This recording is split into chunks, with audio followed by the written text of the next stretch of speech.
నమస్తే ఫ్రెండ్స్, నేను మీ Ravikrishna, advocate and activist. ముందుగా డైరెక్టర్ జనరల్ ఏసీబీ, తర్వాత ముఖ్యమంత్రి రేవంత్ రెడ్డి గారికి నా హృదయపూర్వక ధన్యవాదాలు. ఎందుకంటే ఏసీబీ తెలంగాణ అద్భుతంగా పనిచేస్తుందనడానికి ఈ రీసెంట్గా జరిపిన దాడులు, పట్టుబడ్డ ఆస్తులు, అక్రమాస్తులు ఇవన్నీ కూడా నిదర్శనం. ముఖ్యంగా ఏడీ survey, settlement and land records, అతని దగ్గర పట్టుబడ్డ ఆస్తులు, తర్వాత వివిధ తహసీల్దార్లు, వివిధ పోలీస్ ఇన్స్పెక్టర్స్, తర్వాత ఇప్పుడు రీసెంట్గా నిన్న చూస్తే డిఎస్పి భీమ్రెడ్డి, ఈయన 200 కోట్లు అక్రమాస్తులు కూడా పెట్టాడు. ఇప్పుడు వేరే ఏ డిపార్ట్మెంట్ అయినా మనం అర్థం చేసుకోవచ్చు. ఇప్పుడు రెవెన్యూ తీసుకుంటే ఏదో ల్యాండ్స్ విషయంలో అక్రమాలు జరిగి తద్వారా ధనము సంపాదించారు అని అనుకోవచ్చు. కానీ పోలీస్ డిపార్ట్మెంట్ విషయానికి వచ్చేసరికి చాలా సెన్సిటివ్ ఏరియా, చాలా డిసిప్లైన్డ్గా ఉండాల్సిన డిపార్ట్మెంట్ అది. ఎందుకంటే ఇప్పుడు వాళ్ళకి సోర్స్ ఆఫ్ ఇన్కమ్ ఎక్కడి నుంచి వస్తుంది? ఒకవేళ అక్రమంగా సంపాదించాలి అంటే ఒక పోలీస్ ఆఫీసర్కి క్రిమినల్స్ నుంచైనా రావాలి, లేదా డ్రగ్ ట్రాఫికింగ్ నుంచైనా రావాలి, లేదా సెటిల్మెంట్ల నుంచైనా రావాలి, లేదా ఈ బిల్డర్స్ నుంచైనా రావాలి, లేదా రియల్ ఎస్టేట్ మాఫియా నుంచైనా రావాలి, స్థానిక పొలిటీషియన్స్ నుంచైనా రావాలి. కేసుల నుంచి తప్పించడానికి వీటికి సంబంధించిన డబ్బు వస్తుంది. సో ఇతను 200 కోట్లు ఒక డిఎస్పి స్థాయి అధికారి సంపాదించాడు అంటే ఇతని పైనున్న అధికారులు, ఇతని కిందున్న అధికారులు ఏమాత్రం ఏ మొత్తంలో సంపాదించుంటారో ఒకసారి ఊహించుకోవచ్చు. ఈయన గతంలో పటాన్చెరు డిఎస్పిగా పనిచేసి వెళ్ళాడు. ఇక్కడ పటాన్చెరు మీకు తెలుసు, ఇక్కడ ఎన్ని అక్రమాలు జరిగాయి, ఎన్ని ప్రభుత్వ భూముల్ని కొల్లగొట్టారు.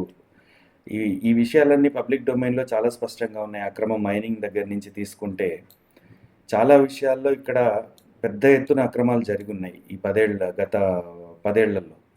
సో ఈయన 2023 వరకు అనుకుంటా, నాకు తెలిసి ఇక్కడ డిఎస్పిగా పనిచేసి వెళ్ళాడు.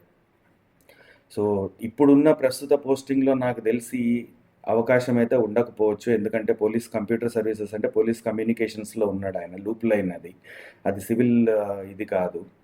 సో దాంట్లో సంపాదించాడని అయితే అనుకోవట్లేదు. మరి ఈయన ఎక్కడెక్కడైతే సివిల్ పోస్టింగ్స్లో పనిచేశాడో ఆ టైంలో పనిచేసిన సిఐల పైన, ఎస్ఐల పైన కూడా విచారణ జరగాలి. ఇప్పుడు ఇంత పెద్ద మొత్తం వచ్చింది అంటే మెయిన్గా ఎక్కడి నుంచి వచ్చింది, what is the source of income అనేది ఇక్కడ మెయిన్ ఇంపార్టెంట్. కరప్షన్ని నిర్మూలించాలి అంటే అది రెవెన్యూలో కానీ, లేక ఏ ప్రభుత్వ డిపార్ట్మెంట్లో కానీ సర్వే, సెటిల్మెంట్, ల్యాండ్ రికార్డ్స్ వల్ల నష్టపోయిన ప్రజలు కొన్ని లక్షల మంది ఉన్నారు. కొన్ని లక్షల ఎకరాలు ప్రభుత్వ భూములు అన్యాక్రాంతమయ్యాయి వాళ్ళు ఇచ్చిన తప్పుడు రిపోర్ట్ల వల్ల. సో వీళ్ళు ఎవరెవరికి లాభం చేకూర్చారు, ఎక్కడి నుంచి వాళ్ళకి ఆ సోర్స్, డబ్బు ఎక్కడి నుంచి వచ్చింది అనేది తేలితే జరిగిన అక్రమాలు బయటపడతాయి. ఆ డబ్బు మొత్తం మనీ ఆన్లైన్ కాకుండా క్యాష్ ట్రాన్సాక్షన్ రూపంలో జరిగి ఉంటుంది. కాబట్టి దీంట్లో ఇది పిఎంఎల్ఏ కిందకి వస్తుంది. ఎన్ఫోర్స్మెంట్ డైరెక్టరేట్ సుమోటోగా తీసుకొని వీళ్ళపైన ఇన్వెస్టిగేషన్ మొదలు పెట్టాలి, లేదా సంబంధిత పోలీస్ శాఖ, ఈ అవినీతి నిరోధక శాఖ ఈ కేసుల్ని ఈడీకి రిఫర్ చేస్తేనే దీంట్లో ఉన్న ఇన్కమ్ ట్యాక్స్ డిపార్ట్మెంట్ ఈడీని ఇన్వాల్వ్ చేసి అసలు ఈ సోర్స్ ఎక్కడి నుంచి ఎవరు వీళ్ళకి డబ్బులు ఇచ్చారు, యాంటీ సోషల్ ఎలిమెంట్సా, టెర్రరిస్ట్లా, ఎక్కడి నుంచి? ఎందుకంటే ఒక పోలీస్ అధికారికి డబ్బులు ఎక్కడి నుంచి వస్తాయి, ఎలా అక్రమంగా సంపాదిస్తాడు? ఆ సంపాదించిన సొమ్ము ఇచ్చింది ఎవరు? ఆ డబ్బు ఎక్కడి నుంచి వచ్చింది? అది ఒక టెర్రరిస్ట్ ఆర్గనైజేషన్ నుంచి వచ్చిందా, లేక ఒక రియల్ ఎస్టేట్ మాఫియా నుంచి వచ్చిందా, లేక స్థానిక పొలిటీషియన్స్ నుంచి వచ్చిందా? ఇంత పెద్ద మొత్తం 200 కోట్లు అంటే సాధారణమైన విషయం కాదు. ఒక ఎమ్మెల్యేలని, ఎంపీలని, తర్వాత పెద్ద సీనియర్ మోస్ట్, ఇప్పుడు మన సివి ఆనంద్ గారు ఉన్నారు. మరి ఈయన స్థాయిలో ఇంత సంపాదించుంటే, ఈ విధంగా ఆలోచిస్తే ఆయన స్థాయిలో ఎంత సంపాదించి ఉండాలి? ఆయన నిజాయితీపరుడు, డౌటే లేదు దాంట్లో. ఆ స్థాయి వ్యక్తే చేయలేని పని ఒక చిన్న డిఎస్పి స్థాయి వ్యక్తి చేయగలిగాడు అంటే అది నిజంగా ఆశ్చర్యకర విషయం. పై అధికారుల సపోర్ట్ లేకుండానే ఇంత అక్రమార్జన జరిగిందా?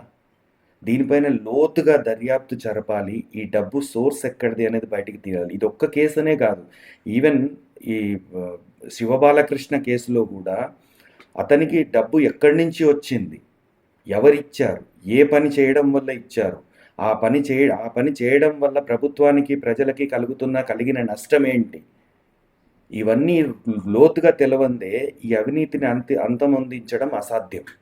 ఒక్క డబ్బు సీజ్ చేసేసి డిఏ కేసు పెట్టి బెయిల్ ఇచ్చి మళ్ళీ పోస్టింగ్ ఇచ్చి మళ్ళీ ఇవన్నీ తేలేంత వరకు సంవత్సరాలు బట్టి ఈ ట్రెడిషనల్ పద్ధతిలో ఇది జరిగితే ఇది జరగదు.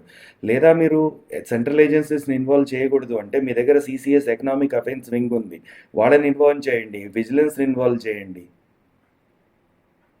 దీంట్లో ముఖ్యంగా తెలుసుకోవాల్సింది ఏంటంటే వీళ్ళు డబ్బు ఏ విధంగా సంపాదించారు, ఆ డబ్బు వీళ్ళకి ఏ విధంగా చేరింది, ఇచ్చిన వ్యక్తులు ఎవరు, వీళ్ళు చేసిన అఫీషియల్ కెపాసిటీలో ఫేవర్స్ ఏంటి, ఈ విషయాలపైన సుదీర్ఘమైన ఇన్వెస్టిగేషన్ జరగాలి. దీనికి సంబంధించి ఆల్రెడీ నేను సంబంధిత అధికారులకి అందరికీ కూడా ఈమెయిల్ రూపంలో కంప్లైంట్ ఇవ్వడం జరిగింది.